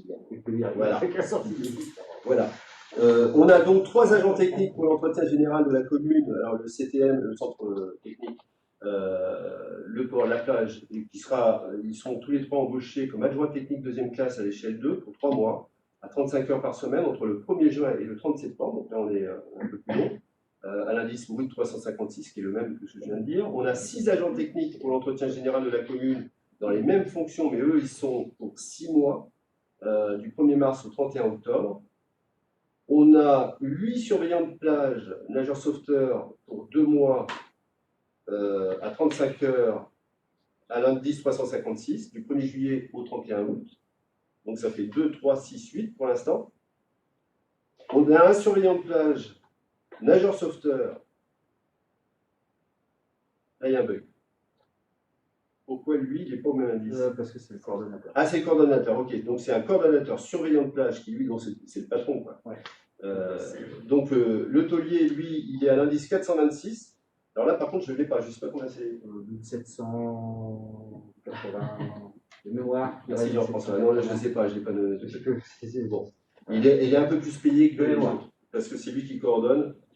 Et puis on a un ASVP placier, hein, qu'on va prendre pour 6 mois, à 35 heures par semaine, entre le 1er mars et le 31 octobre, à l'indice 356. Donc on aura aussi un ASVP en plus, c'est-à-dire placier. C'est placier. Voilà. Là, il y a un bug. Si c'est placé, il y a un bug. Ouais, c'est les taux maximum, en fait. Non, mais c'est pas ça, c'est bizarre. Oui. Non, mais il y a un bug. Il faut changer ça, c'est pas 35 heures. Non. Voilà, donc vous voyez que grosso modo la saison ça fait 21 personnes, comme tous les ans on double les effectifs. Vraiment. Alors c'est vrai, c'est pas vrai, puisque l'année dernière on avait le même tableau et on a réussi à n'en employer que 16 sur les 21. Ce qui nous a permis aussi de rationaliser nos dépenses RH et de faire quelques économies. Est-ce qu'il y a des questions? Le recrutement est lancé? Le recrutement va être lancé. Si tu votes. Non, mais si tu votes. bien sûr. C'est moi qui suis perdu aujourd'hui. Et des joueurs. Ça, c'est arrivé à tout le monde. Moi le premier. Est-ce qu'il y a des questions? Il n'y a pas de questions, donc quelqu'un s'y oppose? Quelqu'un s'abstient? Eh bien, merci, on va pouvoir recruter. Et dernière délibération, c'est un avenant à la convention d'expérimentation de la médiation préalable obligatoire dans la fonction publique territoriale. C'est pour la forme, hein, puisque je rappelle qu'à l'Assemblée, une délibération a été prise le 18 mai 2018 afin de mettre en place une expérimentation du processus de médiation préalable obligatoire en matière de litige dans la fonction publique, que cette cette délibération n'envisageait pas à l'époque que pour des tas de sujets, et notamment il y a la loi de programmation et de réforme pour la justice qui a reporté au 31 décembre 2021 la date limite de fin de cette expérimentation. Et donc, cette prolongation suppose la signature d'un avenant afin d'être entériné. Aussi, il est donc nécessaire que je vous demande de me permettre de signer l'avenant de la Convention d'expérimentation de la médiation préalable obligatoire dans la fonction publique territoriale et je vous demande de m'y autoriser. Si vous avez des questions, Jean-François, avant que les questions soient posées, est-ce que tu veux expliquer ce que c'est? Il y a une question de savoir si on a un retour déjà depuis le 18 mai 2018 à Tunis, je crois. Non, je crois pas. On a un retour? Non, je n'ai pas Non. de retour de Ah, cette d'accord. façon de gestion. Il y a très peu de médiations qui ont été faites et du coup, c'est pour ça qu'il va prolonger l'expérimentation. Voilà, donc j'ai le document à signer. Est-ce qu'il y a d'autres questions? C'est un service gratuit. Oui. Qui est fait par des bénévoles. Ça. Oui, parce que tu sièges à... Non, je ne siège pas, mais. Non, je siège Tu ne sièges pas? pas. Non. Voyons. Non, je vais un peu direct, je sais pas. Est-ce qu'il y a pas de questions? Donc quelqu'un s'y oppose? Quelqu'un s'abstient?